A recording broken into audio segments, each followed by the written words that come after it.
Oh, hello there. YouTube Game the Daddy here, back at it again with another banger. So a few weeks ago, I was sleeping in a hospital chair next to my son's recovery bed after his Chiari malformation surgery. He had literal pieces of his skull removed to relieve pressure on his brain. Unable to sleep, terrified about complications, I ended up picking up the nice house on the lake expecting some supernatural escapism. Instead, I found myself reading what James Tynion, sorry if I mispronounced that, James Tynion IV would later describe as his own recognition that he might be a sort of real-life Walter, complicit in trying to push friends to be versions of themselves at the wrong moment. Even while watching my child recover from brain surgery, when every protective instinct I had was completely justified, Walter's preservation project still felt fundamentally wrong. Not because he wanted to keep his friends safe, but because his safety required their complete compliance with his vision of what was best for them. That hospital insight became my lens for understanding Tynion and Álvaro Martínez Bueno's 12-issue masterclass and recognizing the line between protection and control. Walter genuinely believes he's the good guy, convinced that everything he does represents an act of love. He's basically a cosmic-powered helicopter parent who's turned his anxiety about the world into justification for total surveillance, and that recognition hit uncomfortably close to home. Step on it, Daddy! So today we're going to go full spoiler discussion on how this series functions as both alien invasion horror and an uncomfortable mirror for those of us trying to raise kids without becoming the emotional architects we're trying to protect them from. Walter's flash forward integrations. So how do you know Walter? Immediately establish the most chilling aspects of his protection. He's been cataloging his friends' responses their entire lives, building psychological profiles while posing as their quirky organizer friend. Take Sam, the reporter from both the high school cluster and New York cluster. Sam came out to Walter in high school, creating a moment of vulnerability that Walter filed away for decades. The reporter who investigates truth becomes someone whose most intimate truth was cataloged as leverage, the same way narcissistic parents weaponize the moments their children trusted them most. Remember when you told me about your anxiety? Well, that's why I need to monitor you. Then there's Molly, the accountant, the only one invited without her husband. Walter's isolation of her from her primary support system isn't accidental. It's calculated dependency creation. Strip away the outside validators, make the controlled environment the only source of connection. It's every parent who subtly undermines their child's friendships. They don't really get you like our family does. I recognize this immediately because I caught myself doing a version of this earlier during the school year before summer break. So we have Life 360 on all of our family devices. And when my eldest daughter asked to play at a park with some friends that was right next to their school and very, very close to our home, I told them that that was fine with the caveat of them being home by 5 p.m. Started that afternoon completely laissez-faire, but as 5 p.m. approached, I found myself refreshing the app every few minutes, watching her little location dot and building anxiety around her ETA. Not because anything was wrong, but just because the deadline triggered my surveillance instinct. 5:03 became 5:07, and then that became should I text? And it became what if something happened? That little location dot became my emotional regulation tool, not her safety measure. Walter would understand perfectly. He'd probably have a suggestion for a better app. The psychological horror of Walter's system isn't the alien technology. It's realizing your most intimate moments have been cataloged as behavioral data. Every vulnerability shared, every authentic reaction, filed away for future management. David makes a Star Wars deep cut that Walter doesn't recognize. That moment gets literally erased, rewritten. It's the same impulse that makes us dismiss our kids' interests that don't fit our framework. Oh, that's not real music. those aren't real games, that's just brain rot. The nice house on the lake employs a brilliant structural reveal where the inhabitants literally forget that they ever suspected Walter of wrongdoing. They wake up, their memories edited, continuing their imprisonment while believing they're on vacation. This is Reg's story, the artist, who wasn't invited except he was. Reg helped Walter design the entire house, understood the project's true nature, and still tried to resist. So Walter simply erased him from the narrative, replaced him with Ryan, rewrote everyone's memories. It's the family dynamic where the child who remembers the abuse differently, who won't play along with the happy family narrative, simply just gets rewritten out of the story. Álvaro Martínez Bueno draws Walter's face as literally unstable and just never sitting still. His features are constantly sliding and reforming panel to panel, with the only consistent visual reference being his glasses. It's like the visual representation of gaslighting. Reality shifts while the authority figure insists nothing has changed. When Nora sees through his human mask to the swirling void beneath, Bueno shows us what narcissistic love actually looks like. A consuming darkness that arranges itself into whatever shape gets compliance. When Veronica, the scientist who knew Walter longest, never questions the inconsistencies in their reality, she represents those of us who can intellectualize abuse patterns everywhere except in our own foundations. Her scientific mind dissects everything except the manipulation she normalized since childhood. She's the achiever child who excels at spotting toxic dynamics in others' families while defending their own. That's just how mom shows love. Dave, the comedian, gets designated as the group's emotional regulation tool. His human isn't just personality, it's his assigned function in Walter's ecosystem. The friend who must keep everyone laughing through horror, who gets punished with collective silence when he stops performing. Every class clown whose parents needed them to be the funny one to manage family tension will know this role. And with me being an only child who is now raising 4 siblings, I see this ensemble cast differently than I would have before becoming a parent. Each character needs different support, triggers on different controls. The ensemble makes visible what single child narratives miss. Control affects different personalities in radically different ways. Issue 10 delivers the series' most disturbing revelation through what the group calls their invincibility discovery. Unable to leave, unable to die, they test their boundaries in increasingly desperate ways. Naya, the doctor, whose competence Walter reframed as caretaking duty, volunteers for the ultimate test. But here is where Walter's system reveals its true sadism. When Ryan, the new artist trying to create rather than curated, manipulates the house's controls, the system allows Naya to die. Not as malfunction, but as punishment. Step outside your assigned role and someone else pays the price. It's collective punishment wearing the mask of protection. Rick, the pianist, maintains unwavering loyalty to Walter even after learning the truth. He literally performs Walter's emotional score, the friend who always harmonizes with manipulation rather than questioning it. Rick represents the golden child who defends the abusive parent. They're doing their best.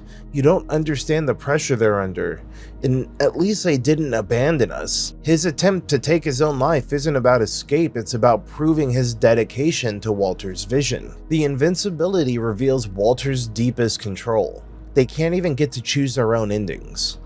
They discover this through a twisted game, shooting each other to see what happens, experiencing death without consequence, until suddenly there are consequences. It's the parental "I'm doing this for your own good" taken to its logical extreme. I will protect you from everything, including your own agency. Like when my daughter, who has Down syndrome, insists on pouring her own milk, I know that she will more than likely spill, and I have to consciously resist my Walter impulse to prevent that mess. Yesterday, just like the day before, and just like the day after that, she got it everywhere. Table, floor, her herself. And she looked at me waiting for the reaction, and I handed her a towel and I said, "I know you're trying. It happens to me too." She did her best to clean it up of her own volition, but despite the fact that she's nonverbal, the way that she was reacting, she knew that she made a mistake. And as hard as it is, I know that she needs to make her own mistakes and just not live in my constant prevention bubble. And speaking of parental oversight, Walter's superiors manifest as parental figures, enormous incomprehensible entities who view him as a disappointment even as he executes their plans. The visual representation makes the cycle very explicit. Beings of swirling galaxies and cosmic horror who communicate in waves of disapproval and conditional acceptance. He's rebelling against total extermination by choosing preservation, convinced he's more merciful than his predecessors while operating within their framework.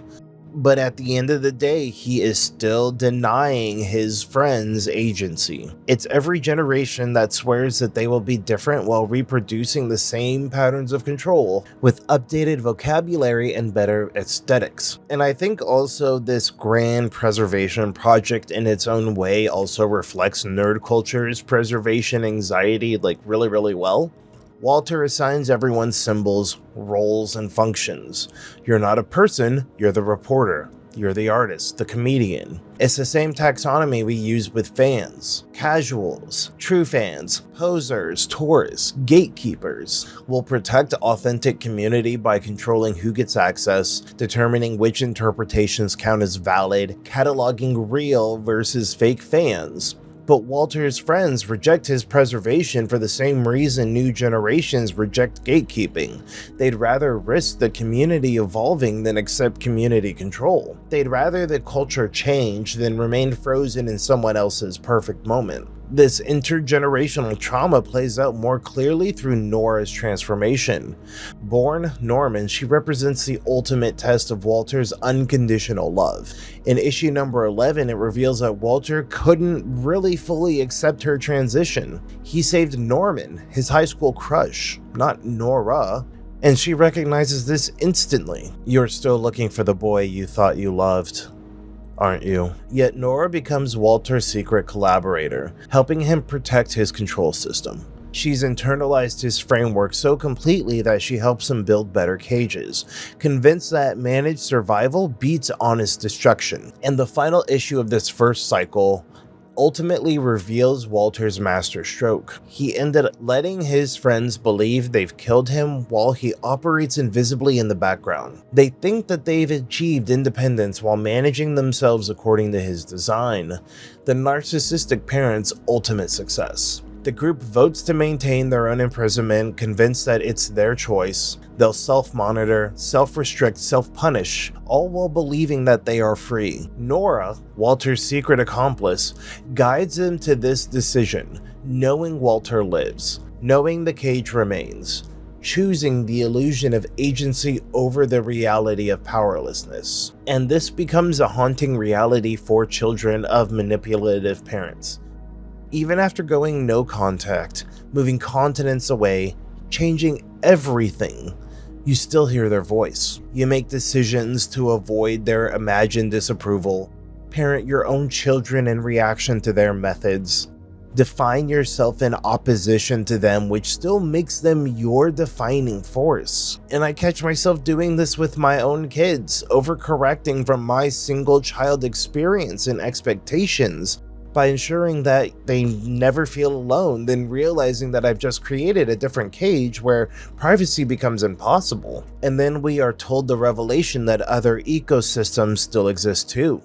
That Walter's approach represents his entire species' method of quote-unquote preservation. This shows us that this isn't individual dysfunction, but just systematized control. In Walter's species, the people who are assigned this role of preservation, they get their own human terrarium, they get their own preservation project, and they get the opportunity to play benevolent dictator while believing that they are doing something which is essentially just to them a desk job.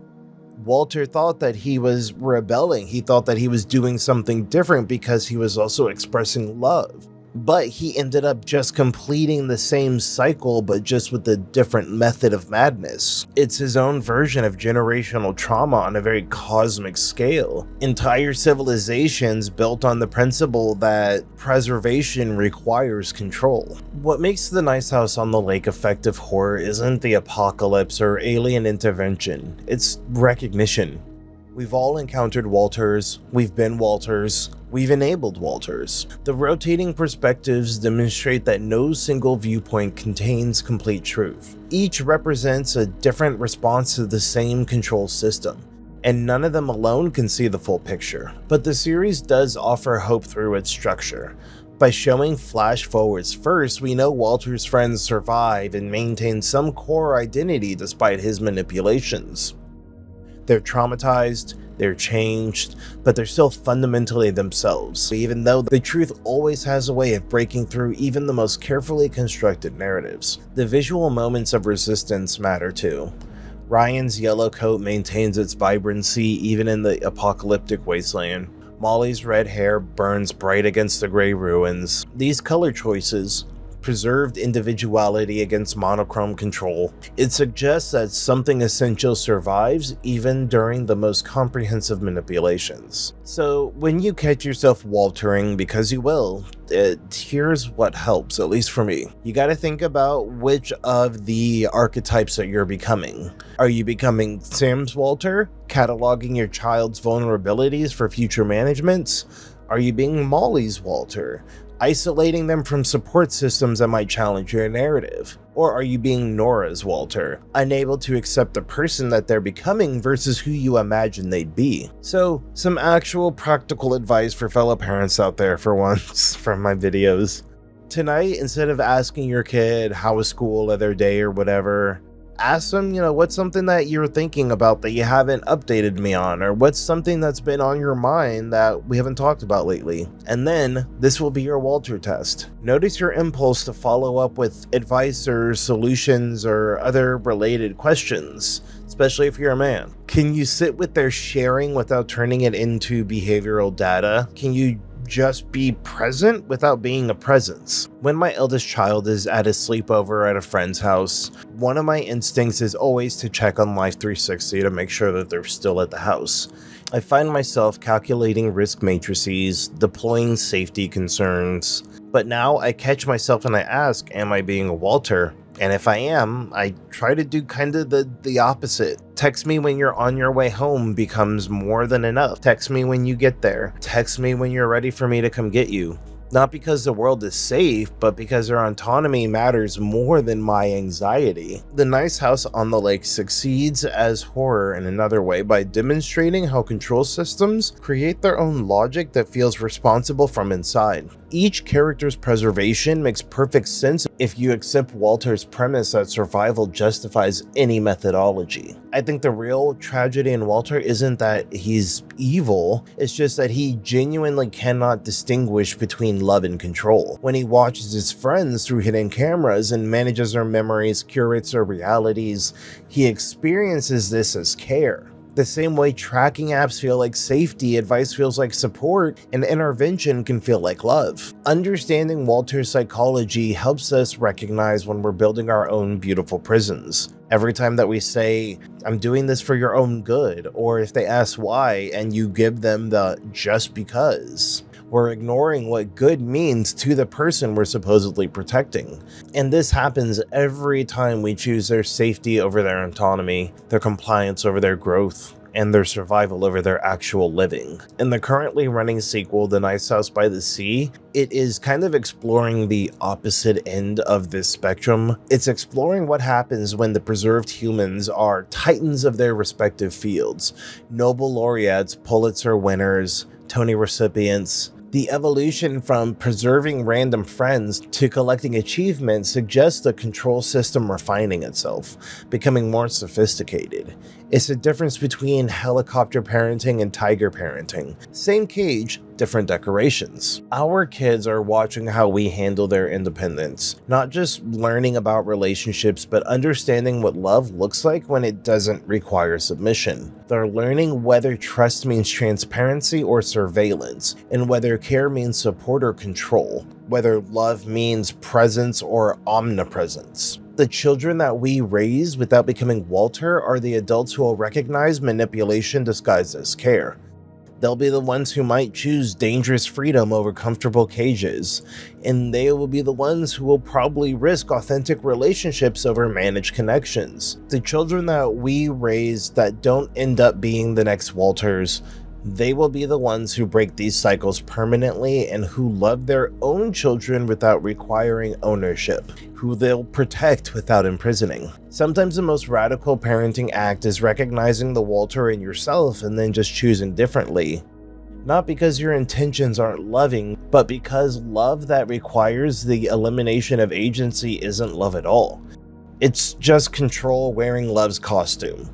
And our kids deserve better than our beautiful cages, no matter how much we fear the ugly world outside them. And I think the final piece of real horror that the Nice House on the Lake provides isn't that aliens might preserve us in beautiful prisons. It's recognizing our capacity to build those prisons ourselves, with loving intentions for the people we care about the most.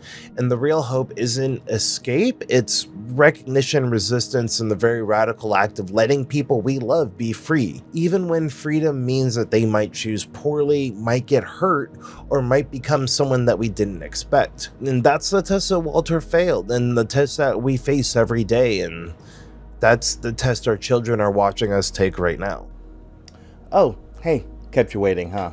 Thank you for taking the time to watch this video, a obviously much shorter video, but knowing me, knowing my channel, and I mean, you guys that have been watching me for, almost a year now, you guys know that I can't just do something like talk about a comic book and have it be just a simple slideshow. So let me know what you think. Let me know what you think about the comic. I'm probably going to wait until the second series is done before I read all of it, just because I hate having to wait for periodicals. I'd rather wait for the omnibus or something like that. But yeah, Sinner's video is next, and I have actually been spending a lot of time prepping for it. I'm very excited. It's going to be a banger. It's always another banger, but I'm very excited for this video. So let's go ahead and do the like, share, subscribe. I'm watching you. Thank you for hitting the like button. And yeah, I guess let's try to hit 20,000 by the end of the year. You know what? Let's go ahead and do this. If I hit 50,000 by the end of the year, and I'll say this in the next video too, because I have high hopes for the Centers one.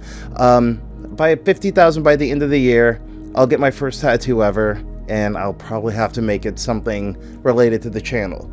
But yeah, I'll do something. I'll get a tattoo. Oh my god, I will get my first tattoo about the YouTube channel than my first tattoo being something about my kids. So if you guys want to be what's the word I'm looking for, immortalized on my body before my children, let's get to 50,000 subscribers. And yeah, just let me know what you guys want me to talk about next. Let me know what you think. And thank you so much for your time. I want to just go ahead and get this video done because I've been having so many problems trying to export and render this video. So I'm so ready to start Centers. Thank you again, and I appreciate all of your time. I appreciate anything that you guys give me. I appreciate it so much. So thank you again. I love you all. I hope you have a good week. And yeah, peace.